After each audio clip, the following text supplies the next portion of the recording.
Professor Imafidon. Professor Imafidon is addressing the topic. Chris Imafidon is addressing the topic on the use of mass education to counter extremism. Prof, you are welcome on board. It's your turn.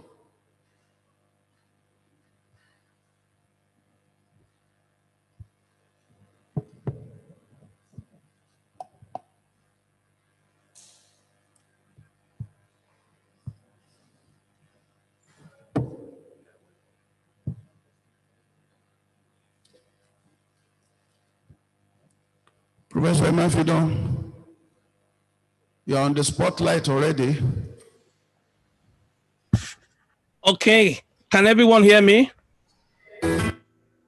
Yes. Okay, thank you very much for this great opportunity to share some of what we have been doing here in the UK, particularly looking at the core issue of education as a tool, an indispensable tool for not just reducing, but eliminating every form of extremism. I want to start off by thanking the Vice Chancellor for putting this together along with Dr. Femi. I want to share my appreciation for the Ignatian University, really the premier university in terms of providing the alternative education to the state-controlled and state-owned educational system. Because this sector needs to be vibrant and need to be able to provide the needed competition in the sphere of educating, strengthening, and building the next generation. If you look at me here, I don't know whether you can see me, I'm proudly wearing a T-shirt that supports what the next generation is telling us. We are the failed generation.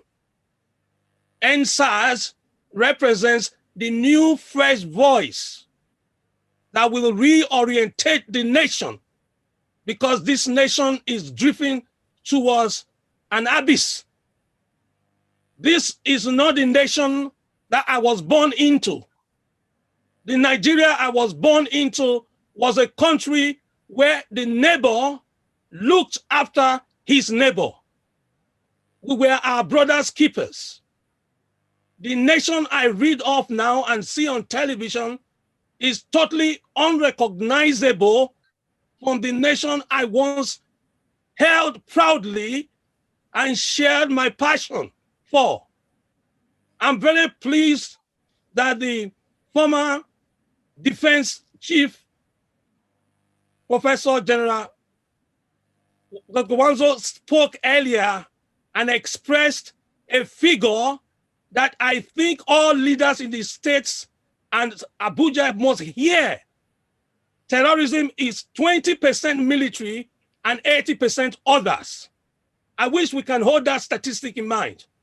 If we hold that statistic in mind, if we want to counter terrorism, and we are serious about it, and we deliberately want to eliminate it because it was born, it shall also die. If we work hard in this generation, it will die in our generation. If we don't, if we play politics with it, if we play tribalism with it, it will die in the next generation. And posterity and history will judge us very harshly, because it is severely idiotic for a nation that has its children given to them by God. Nobody buys a child. Nobody can buy another human being. So the children that we have, if we look at them as gifts from God, and we understand what President Nelson Mandela told us, that the most powerful weapon to change this world is education. We won't fool about with the budget we have allocated to education. We won't mess about with our teachers. We won't mess about with shutting university. What business has a government got in shutting down university, which is supposed to be the bastion of enlightenment. Your greatest wealth on earth, according to Robert Kiyosaki, the New York best-time-selling author.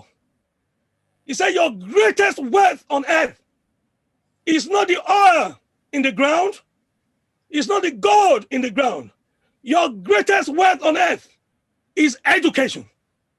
An educated mind is a rich mind, is wealthy in material resources and wealthy in intellectual resources.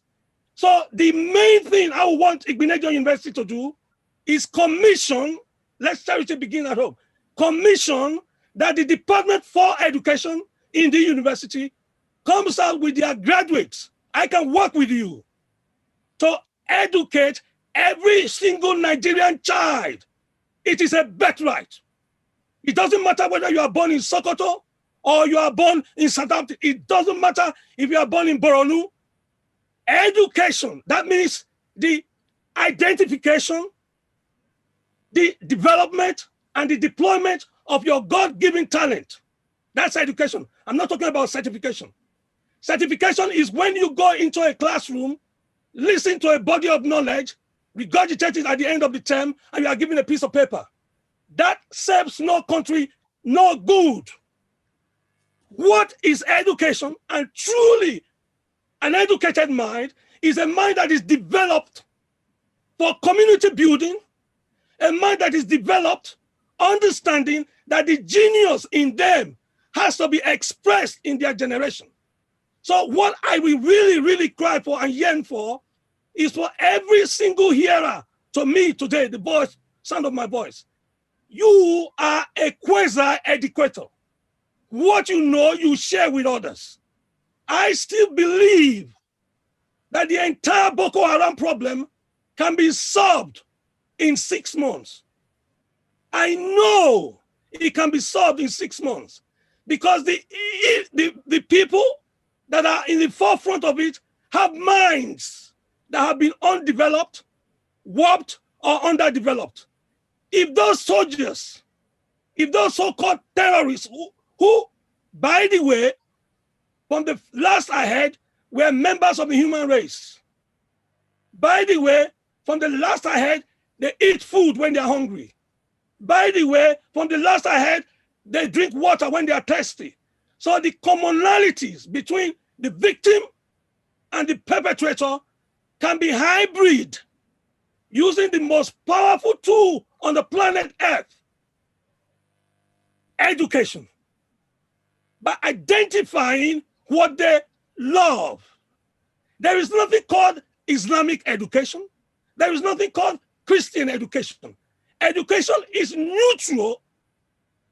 It is the development of the hidden talent in that child that you gave a name to when he was 7 days old. That young girl that you danced around because the child was born. That boy that you knew your auntie gave birth to.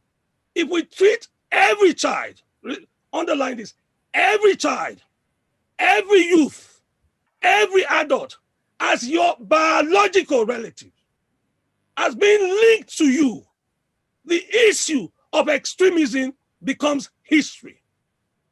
So the federal government must wake up and smell the coffee. There is no one that cannot be educated. There is no age barrier to acquiring knowledge and applying that knowledge to solve a problem. There isn't. You can't say that 15 million children that are supposed to be in school today, they are out of school. You expect them to come out and be responsible members of the society? That is the fighter ground for terrorism. Every single child, every single youth, no matter the tribe, no matter the area, no matter the religion, must, repeat, must be educated. If not, the military that you have is incapable of defeating them in any war. The worst person you want to wage war against is a miseducated mind or a warped mind. So if we want to fund terrorism, we should allow education to drift and not become a national priority. If we want to bring prosperity and peace, then we must realize that our neighbor's son, when he trains and becomes a doctor, he's not just going to treat his father or treat his mother. When your neighbor's daughter trains and becomes a nurse, he's not just going to treat the parents, he will also treat you. He will treat members of the community.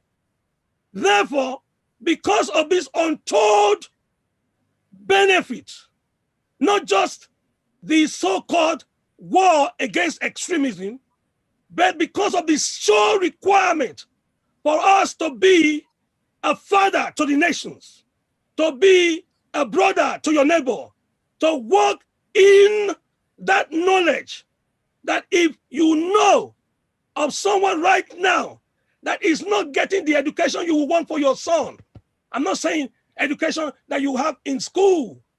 If the federal government officials, those in the executive, those in the legislature, those in the judiciary, treat every child as their own child, this discussion will not take place. We'll have a celebration of their talent. We have a celebration of their accomplishment. We have a celebration of their attainment. Because when the Nigerian youth under 17 played in the World Cup and won the World Cup against English prediction, against Brazil, against Argentina, those youths could have been terrorists, but their talent was harnessed in football and deployed in football, and the nation rejoiced because their sporting talent was acknowledged and developed. When a Nigerian girl was invited by NATO to advise them on military installation, every single WhatsApp group shared it in joy and rejoiced. When, listen to this, a Nigerian was able to find out the cure and the vaccine for COVID-19, every Nigerian rejoiced because they knew their son found the cure and the vaccine for COVID-19. The role, therefore, I'm calling on you, the Vice Chancellor. The role I'm calling on you, the NUC. The role I'm calling on you, the Minister of Education and Minister for Education. The role I'm calling on you, the President, the Commander-in-Chief, and the Father-in-Chief, is that let's take these children, let's snatch them, and be able to produce another child of us that will discover the next solution to a global problem. Because in every Nigerian child, in every Nigerian youth, in every Nigerian adult resides a deposit of talent and genius that is more precious than the oil on the ground, that is more precious than the short-term economic money that you want to get. Money counts for nothing when talent is exploited, when talent is exploited, and when talent is deployed. I wish I had more time, because I'm rushing for another meeting, to bring down to you a schematic that happened in Northern Ireland when the South and the North were involved in the biggest and the toughest war ever, when there was religious extremism, and how peace returned to Ireland. And we now call it the Good Friday Agreement between the British forces and the Irish forces. We don't even have an external aggressor. We therefore have no excuse whatsoever not to neutralize Boko Haram in 6 calendar months. No excuse. I thank you for the opportunity. I hope we are able to implement rather than just discuss, debate, and disseminate information. I'm grateful to you, and long live my fatherland, and long live the Federal Republic of Nigeria. I thank you. La la la la la la la.